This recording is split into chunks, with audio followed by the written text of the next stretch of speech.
Hi, welcome to another episode of TantusData Chat about data and AI.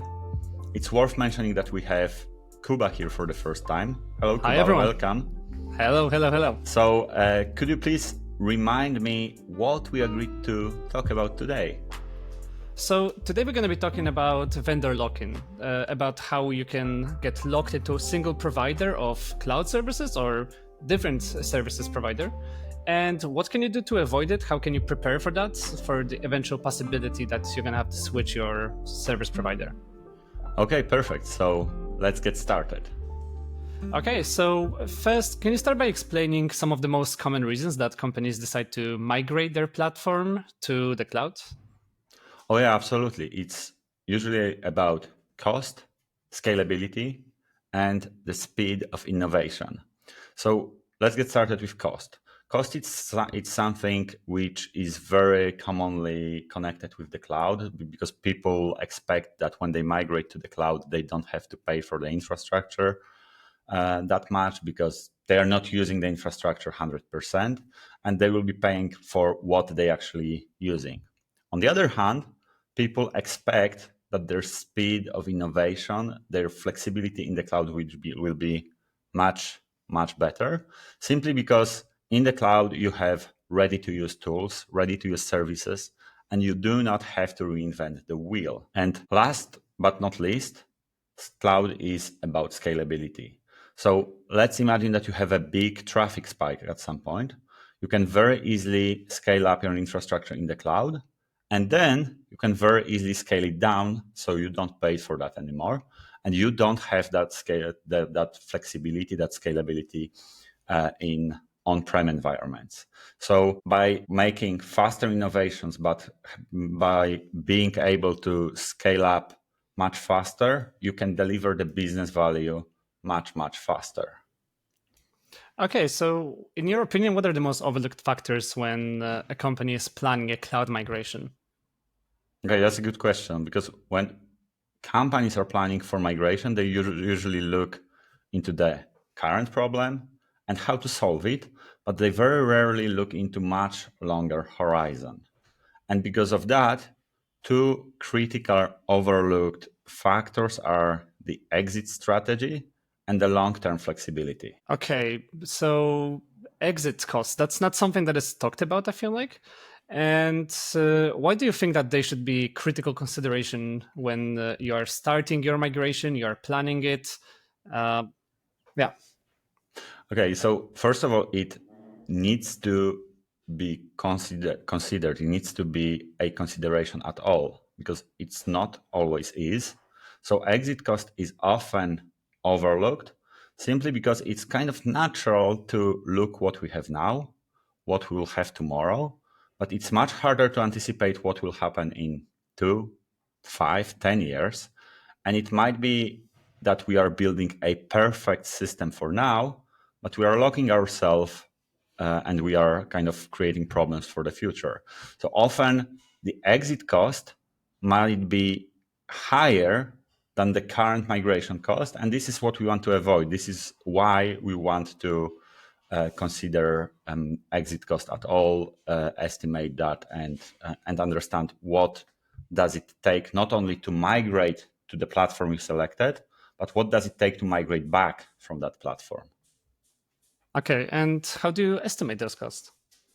Okay, it's very hard to get just a single number which represents the exit cost, but the exercise one can do is to think about the infrastructure you are selecting and what will happen, or kind of asking yourself, what will happen if the tool you're selecting will disappear in the future?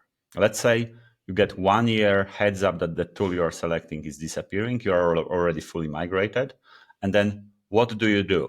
So, how expensive would it be to redo what you have in another tool? Would it be redoing everything from scratch? Or would you migrate to a tool which is very similar, which has very similar technology stack? And in that case, the migration, the exit from the current solution would be much easier and cheaper. So It's about answering the question whether exiting from the current solution would be pretty much redoing the migration or would be just a fraction of the original migration simply because you are using similar technologies. Mhm. I feel like we could really, really delve way deeper into it, but we don't have time for that. So, you also mentioned flexibility. And in the long run, how can we lack flexibility when we are locked into a single vendor? And how it can actually hinder our innovation, our R&D efforts? Okay, of course. So a simple example could be a cloud data warehouse. So what you're selecting might be very good for your need today. It might be very good at classic data warehousing, but the question will be, how does it fit the bigger picture? So is the custom SQL syntax delivered by the warehouse you are selecting a problem in case you need to migrate to somewhere else? Does your selected data warehouse use standard open source data formats or proprietary one? And how the way you use it, the way you use the data warehouse fits your streaming or machine learning use cases. So Mhm. those are examples to be asked beside like whether it's a good data warehouse or not. Okay, so what steps can organization take to mitigate those kind of risks that can make them vendor locked in when they are migrating to the cloud? Okay, yeah. First of all, you need to prepare an exit strategy. So, and by that I mean defining a clear path for migrating data and workloads away from your chosen solution. So you need to understand what it takes to migrate and what would be the alternative solution if you have to do it. And you might have to do it for multiple reasons. It might be the cost, it might be the legal aspects, but it also might be some political reasons. But then what you can do in order to prepare, you can prefer the industry standard when you select a solution. So you need to use solutions which uses common protocols, common data formats, architectures that transfers easily across different ecosystems. So just the fact that you are in the cloud might mean that you are using an open source tool, which is pretty much wrapped around by the cloud provider. And in that case, it should be easier to migrate. Or it might be a completely custom solution provided by the cloud provider. And then it will be specific to this single vendor you are selecting. And then last but not least step to take is about the contracts, about negotiating the contracts, about ensuring that the agreements have clauses that secure the price for a long time, minimize penalties, and basically allows you to reasonably smooth exit. Mhm. You mentioned the certain standards that are well used across the industry. So, how using those well-known standards or open source technologies, how can it help reduce dependency on a single cloud provider? Okay, of course. So, like, if you use open source technologies like Kubernetes or open source data format like Parquet or Iceberg, they can run on pretty much any major cloud platform or on premises. So, by standardizing those widely adopted community driven solutions, you are less tied to any single vendor, any proprietary software, and the flexible nature of open source technology lowers the migration overhead. It improves portability. It gives you the power to negotiate now, but also the power to negotiate anytime in the future because you are not completely locked by proprietary solutions. Okay, so there's a lot of talk about hybrid cloud nowadays. And can you explain that concept and its advantages and disadvantages in terms of flexibility and risk mitigation for vendor locked in situations? Absolutely. So the hybrid cloud is pretty much self-descriptive name. It's a hybrid of on-premise and the private cloud, or on-premise and the public cloud, or two public clouds. So the benefits of this approach are, first of all, the flexibility. So workloads can be split based on the requirements, and the requirements could be the performance, the cost, or the regulatory needs. So you have the flexibility of selecting where exactly your workload is being processed at a given moment. Then you have ability to mitigate risk. You can maintain a fallback environment. So if for some reason you need to shift away from a public cloud provider, you have the solution ready waiting for that. And one of the most common reasons companies decide for hybrid solution is all kind of regulation and compliance. It could be industry specific regulation. It could be data governance requirements, AI Act, GDPR, this kind of stuff. And it can be addressed by keeping certain data on premise while benefiting from the scalability of the public cloud. And what are some of the trade-offs of choosing proprietary technologies versus open source solutions that you mentioned earlier? Okay, so if you select for an open source, it might be trickier because it might be that you are building quite complex ecosystem and you need to understand every single piece of the ecosystem. While when you select a proprietary technology, it often requires you a quick deployment, easier maintenance, but they come with the downside of potential vendor locking and much higher exit cost. So on the other hand, when you use the open source and all types of standardized solution, it usually really demands to have more in-house expertise, more work in general, because you need to be able to understand what you are doing. But on the other hand, it gives you freedom to switch providers, to adjust the configuration, to adapt the technology over time. And just so we are on the same page, it's not just black and white. It's not that you are select open source or cloud solution, because there are many shades of gray. The cloud providers often offer you services which are based on the open source technology. And the question will really be to what extent the open source technology wrapped by a cloud provider into a service have been modified, and to what extent it's some vendor specific architecture decision has been made. Because answering that question allows you to understand how hard or how easy would be to exit in the future.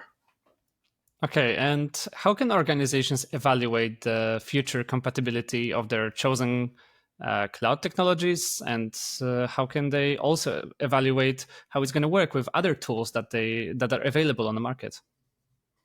Okay, so there are at least multiple angles that needs to be considered when looking at the problem.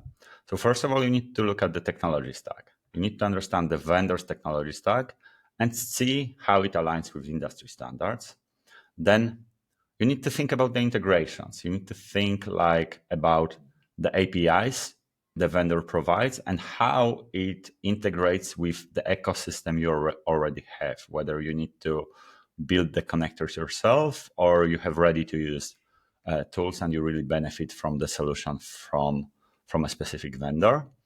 And then there is no other way than just creating a pilot project, a POC, and basically test how you can move small workload to a different environment.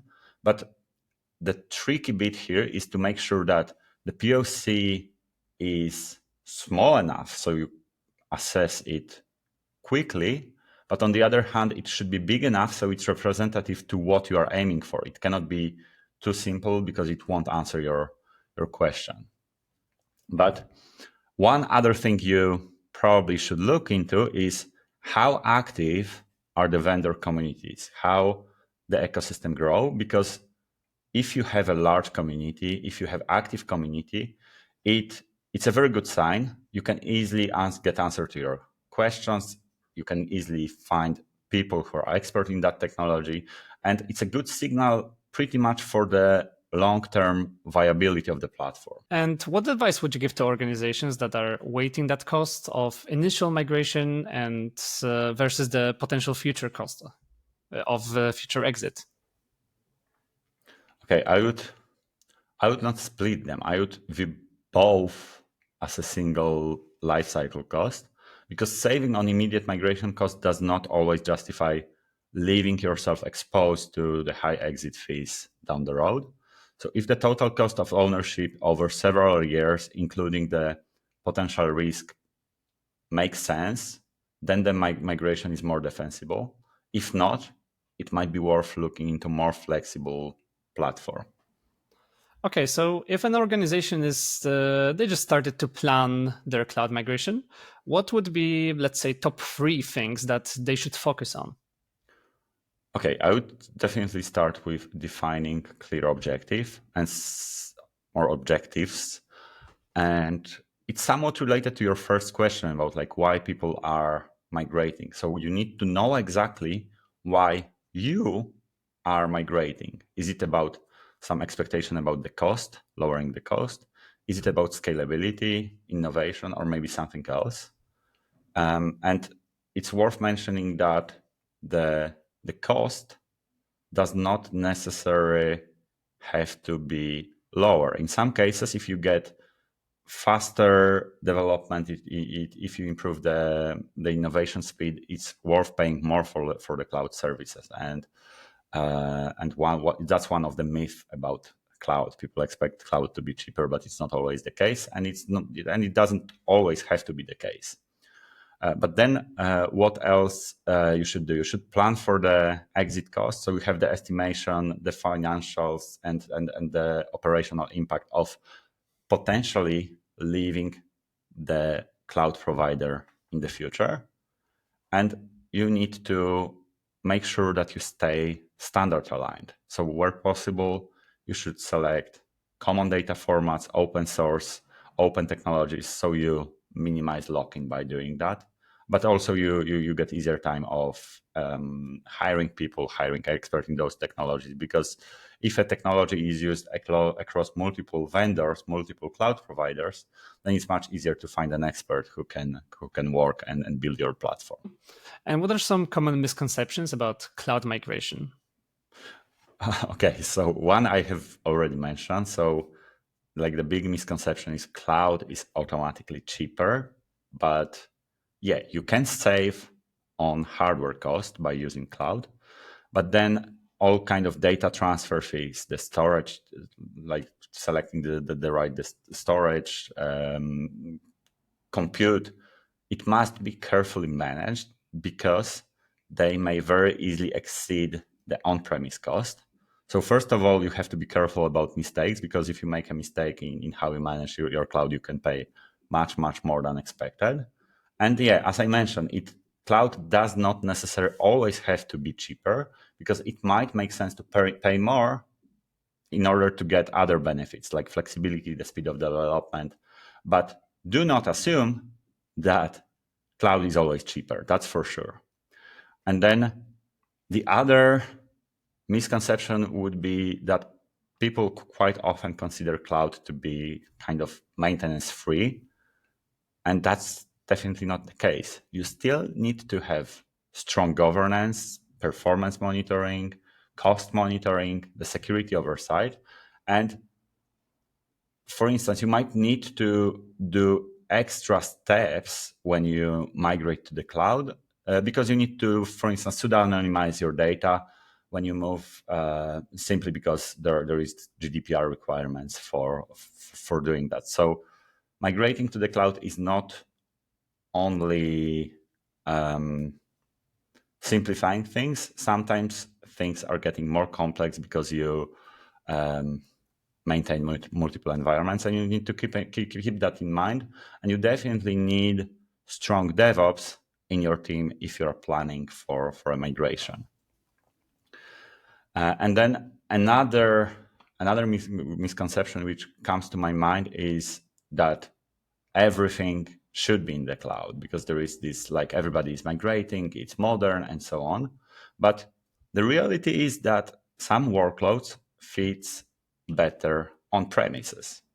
It could be on premise, it could be hybrid environment due to latency, regulations, compliance, or just cost consideration. So it very much depends, and it very much has to be considered use case per use case. Mm-hmm. I think we are slowly running out of time. So, do you have some final advice for organizations that are trying to navigate this complex process of cloud migration and vendor lock-in? Okay, you definitely need to plan for the future from day one.